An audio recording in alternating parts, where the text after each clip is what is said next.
আমার নবীজিকে স্বপ্ন দেখতে চান, কথাটা কি ক্লিয়ার যাচ্ছে এখানে? শুনতে পাচ্ছেন?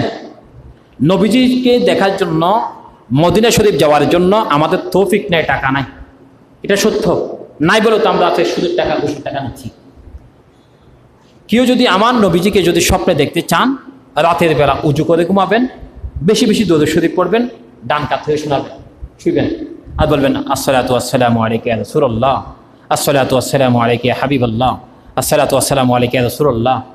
হে আমার রসুল, আপনাকে তো দেখি নাই, আমরা তো সাহাবী না, আমরা তো আপনার এই পৃথিবীর থেকে বিদায় নেওয়ার 1500 বছর পরের উম্মত, তা আমাদেরকে নবীজি একবার দেখা দেন না, স্বপ্নের যুগে যাওয়ার তো তৌফিক নেই।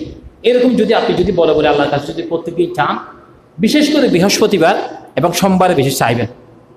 কিবারে কিবারে? বৃহস্পতিবার সোমবার, কয়দিন? বৃহস্পতিবার সোমবার, এই দুদিনে বেশি চাইবেন। নবীজিকে যদি কেউ দেখে, লাভটা কি? জাহান্নামের আগুন তার জন্য হারাম হয়ে যাবে। সুবহানাল্লাহ। কি হয়ে যাবে? একেবারে নাকি অল্প একদিনের জন্য?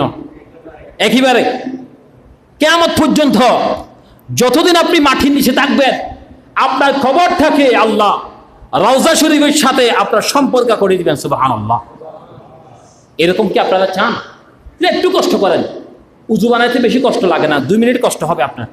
2 মিনিট কষ্ট করে যাদের বয়স হয়ে গেছে শেষ, যত চিন্তা আছে দরুদ শরীফ পড়বেন, এটা কমিয়ে দিবে আল্লাহ চিন্তা। সবর করবেন, ফাসাবু, কারণ সমস্ত নবীগণ সবর করেছেন। ফাসাবরুন জামিল, আল্লাহ আমাকে সবর করার জন্য তৌফিক দান করে এরকম বলেছেন। আপনারা সবর করবেন আর নবীদের সামনে দরুদ শরীফ পড়বেন। একবার যদি নবীর সাথে সাক্ষাৎ হয়ে যায়, মনে করবেন দুনিয়ার আর কোনো তিতা আপনাকে লাগ পাবে না, আপনাকে আর কোনো জাহান্নামের খাজা আপনাকে আর নিবে না। তাহলে বলতে চেয়েছিলাম